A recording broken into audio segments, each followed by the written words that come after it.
The NDP is running up and down the country screaming that workers are not getting looked after, screaming that workers have to be taken care of. Does the NDP offer any solutions as to how to solve that problem? Do they offer anything to start businesses? Are they talking about the domestic and internal economy of Canada? Nope, it's all Trump's fault. Welcome to the Canadian Shield. My name is Sterling. I'm your host.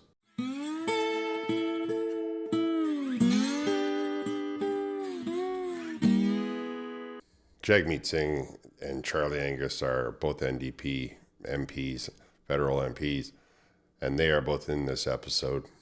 Jagmeet Singh spoke to a group that he was talking about how Donald Trump should be banned from entering the country because Canada is hosting the G7 this year, and he thinks that Trump shouldn't be permitted to come into the G7 for that at all, and Charlie Angus already supports that by trying to have him declared persona non grata.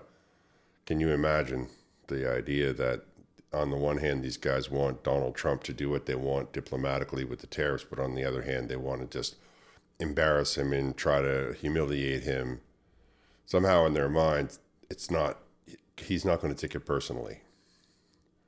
Charlie Angus has gone a step further. Now it's not enough to go after Trump and Elon Musk. He's also decided to go after Amazon, Jeff Bezos. Now, I don't know if it's just desperation to be noticed or if they have simply dove right off into the crazy end of the pool and are simply lashing out while they have a microphone. We'll find out together. Jagmeet was talking to some international group in Canada there in Montreal. Everything was done in French except for a couple of snippets of his address, which was done in French and in English. During the whole thing, all he could talk about is how Trump was talking to Putin about making peace in Ukraine. Apparently making peace, if it's not done the way that Jagmeet officially approves of it, is a terrible thing to do. I mean, they're making peace. I also believe we need to ban Donald Trump from attending the G7 summit. Donald Trump should not be welcome here. Why would we invite someone who has threatened our very democracy, our very sovereignty? Why would we invite someone who has threatened our economic well-being? Why would we invite someone who threatens our allies and threatens the world's stability? Why would we allow a convicted criminal into our country? Why would we invite someone who has such disdain for multilateral organizations? Instead, what we should do is use the G7 summit as an opportunity to work with our allies on a plan to resist Donald Trump and his dangerous threats to the world.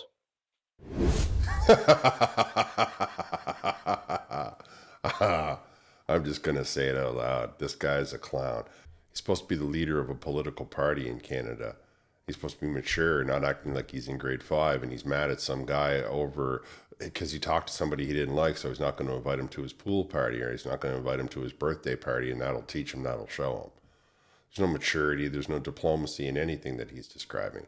I will tell you, the G7, for those of you that don't know, are supposed to be the 7 wealthiest countries on earth, so that you can appreciate that they drive quite a bit of the economy.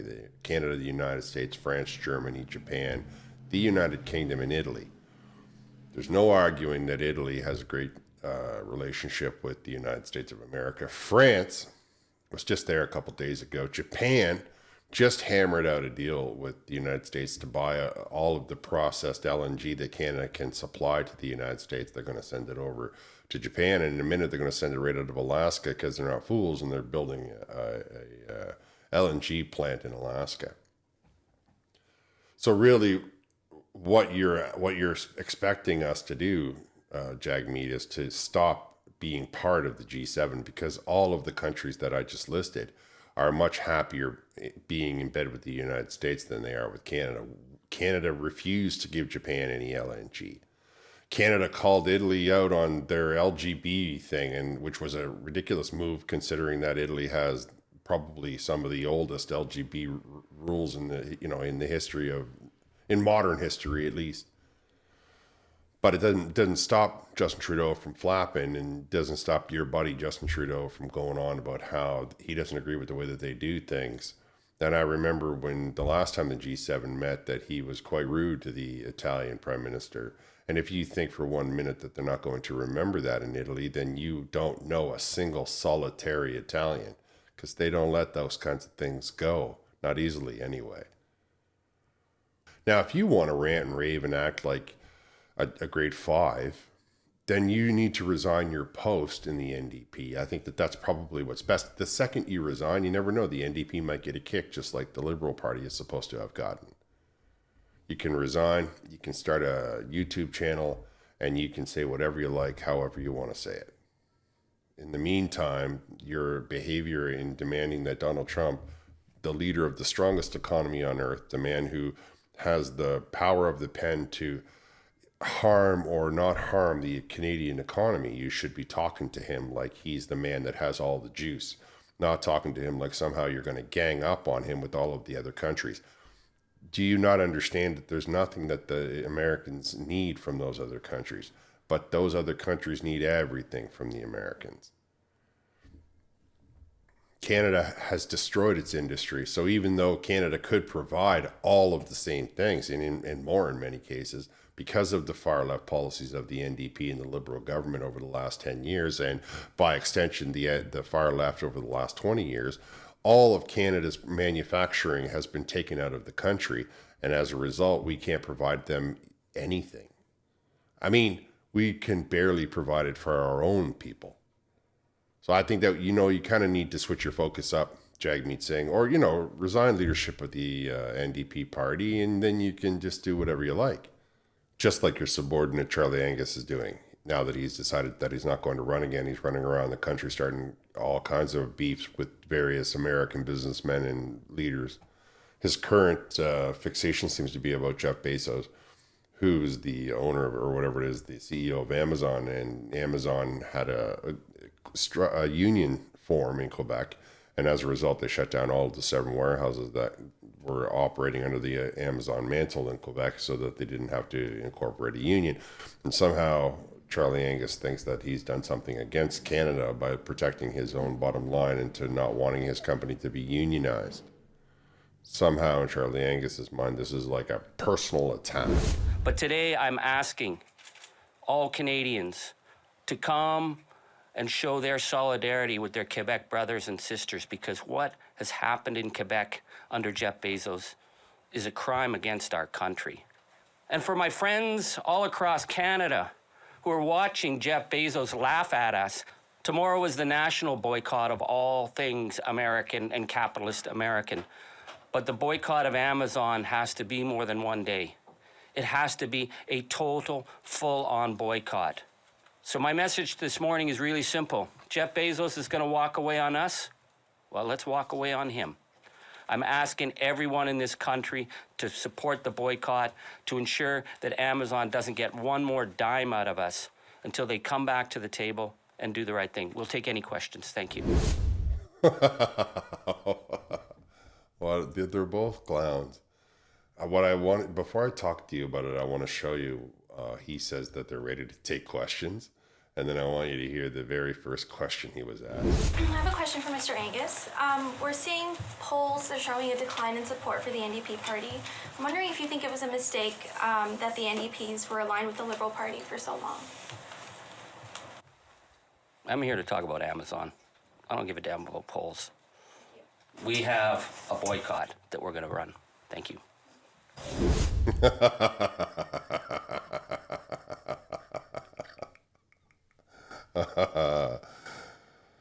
Now, regular viewers of this channel know my position on polls, but I think the fact that he got so embarrassed and had to run away from the microphone looks good on him. Like he deserves, that and a lot more, right? Because he's walking around for months talking about how the conservatives were this and they're standing in the back of the house acting like crazy people.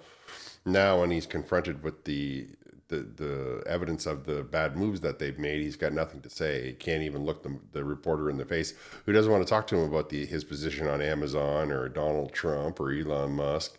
Just wants to talk to him about the failing NDP positions. Of course, I think it's also funny that he's expecting everybody to stop shopping at Amazon. I guess instead of shopping at Amazon, you'll have to shop at Walmart, who also doesn't allow unions. Like, what I think that, though, Charlie, you have a golden opportunity to set up a warehouse and distribution center inside of Quebec. You could be the next billionaire. You simply have to start importing and set up a website and get all of the logistics in place to supply Canada with all of the same products that these American companies provide for us, because we don't have a competitor worth that in Canada. There's no person who's doing that, right? It's all an American outfit, because American outfits have much better tax rates. American outfits have much better manufacturing rates. They don't have someone like Mark Carney or Jagmeet Singh crawling all over them every time they try to manufacture something. You don't have someone like Charlie Angus and Justin Trudeau and Stephen Guilbeault taxing them into oblivion on the regulations and waiting 2 years to start the business. Now they fire up the truck, they bring it to the door, and then they drive away. Speaking of rich American industrialists who don't care what's happening in Canada, Mark Carney, his environmental policies, his desire to somehow turn Canada into what he's trying to call a green superpower, which is just made up term that will never catch on. The environmental policies have destroyed 140 lives, 140 jobs are being cut at the Irving Paper in New Brunswick. Irving Paper closing half of its operations over New Brunswick's uncompetitive electricity rates. St. John, New Brunswick. Irving Paper Limited says it will permanently close half of its operation because New Brunswick industrial electricity rates are uncompetitive. St. John, manufacturer of paper used for magazines, catalogs, and newsprints, said it's cutting 140 jobs effective immediately. Irving Pulp and Paper Vice President Mark Mosher says the decision to permanently downsize was difficult but necessary to ensure the company's long-term sustainability. Let me just start by saying that if you live in the East Coast, you know that Irving actually is called Irving Oil. They own gas stations and refinery, and they have docks that they bring large super tankers in filled with Saudi Arabian crude, because of course we can't get a pipeline over there because the Liberal Party killed it. Then they also killed the tidal electricity project. Now they have killed the business because they have made the cost of electricity so bad that half of their industry has left and gone to another country. I mean, it's not like they'll bring those jobs back. They found some places where they could do it less expensively, and that's what they're doing. They took those 140 jobs and put them in probably in the United States, or maybe they put them in India. They put them in a place where they weren't going to be harassed and harangued by the zealots of the environmental far left lunatics who think that we should all be living like they do, scratching out an existence with dirt floors and no laundry machines. Mark Carney trying to tell you that he's going to turn us into some sort of a superpower electricity-wise is ridiculous. It's ridiculous. Companies are now uncompetitive, so uncompetitive that they cut their force in half. And if you think that that's the only step they're going to be taking, you're incorrect. They will simply get those 140 jobs up and running, and then slowly but surely they will phase out the 140 jobs that are currently in New Brunswick. And sooner or later, that whole pulp and paper mill will just be, inhabited by nothing but birds. And all of those jobs will have gone because the electricity is untenable, because the costs are untenable, because other countries are not putting the cost of electricity that high. Other countries are doing the same thing, but they're using coal, or they're using diesel, or they're using clean, dirty things to make the electricity, because they're not obsessed with making their companies uncompetitive like Mark Carney is, because he moves all of his industry to Brazil or to China or to the United States. Then he runs around Canada trying desperately to make it uncompetitive, and people are trying to tell themselves that it would be a good idea to make him prime minister. Those jobs have left Irving, and the idea that it would be because the government made electricity so expensive that industry couldn't function, not to mention how much carbon tax is going to go on a pulp and paper mill, not to mention the industrial side. And they see the writing on the wall. They're not stupid. They have these businesses because they're in business. They're not in environment industries. They're in the business of making money, of keeping people, giving them jobs and to earn their bonuses and all of the same things that Mark Carney is talking about. Except, of course, He doesn't care the impact that it's having on other people as long as he can get away with it. I think that and it doesn't matter if Mark Carney was behind the scenes or out in front. It's the policies of the far left that I'm talking about. It's the fact that they want to tell you that somehow making green electricity is going to create jobs, but it isn't. It is not doing that in any way, shape, or form. It is, in fact, taking jobs out of the country. So now we have tax rates and carbon tax going on in industries and businesses. I mean, Mark Carney will try to convince you that it wasn't his idea to move his company to the United States, but that doesn't help the position of him. That just simply means whoever's looking after the company right now decided that it was in better business sense to move it to the lower tax rates. Donald Trump doesn't have to do anything but do that. Lower tax rates. We all live in, 200 kilometers between, as close to the American border. That's nothing in the scope of driving a truck. And so it's easy for them to go down to the States, get a better tax deal, and start their business from there. They simply move the freight over there, and that's it, job done. And they hire locally because that's what you do. Nobody's going to relocate. But Mark Carney doesn't want to tell you that. Somehow he wants you to think that you're all still running around trying to be green and that you're willing to starve to death to do it. You're willing to eat crickets so that he can fly his private jets everywhere and tell you what it should look like. Your green life, not his green life, yours. His life is still filled with all of the same thing it's always had. Fancy dinners, expensive shoes, made of leather, PS. And so you can say to yourself whatever you want, but the proof is in the pudding. And the proof is that this company, that's an oil company, Irving, and a pulp and paper industry, took it out of the country, 140 jobs, half their workforce, in an effort to get people to understand just how expensive the electricity rates are in the province of New Brunswick, driven predominantly by the green far left zealots who don't want to understand that sometimes industry is the cost for getting progress. And Mark Carney will sit up there and try to convince you that somehow, without any evidence, against all of the evidence to the contrary, he's going to try to convince you that he's going to make this country greener than it's ever been in all of these things. You've heard it all. Here's more evidence that it's simply not true. It's not a thing that can happen without the rest of the planet also doing it. And the rest of the planet is looking at us like we're silly. And we as Canadians should understand that we are already one of the greenest. So why are we going to go hungry? Why are we going to turn ourselves into a country that has no, paved roads and no electricity in the countryside so that people like Mark Carney can tell himself that somehow he's being virtuous from the seat of his private jet? All right, I'm going to wrap here. Share this video, like this video, comment on this video. Thanks for listening. I'll talk to you next time.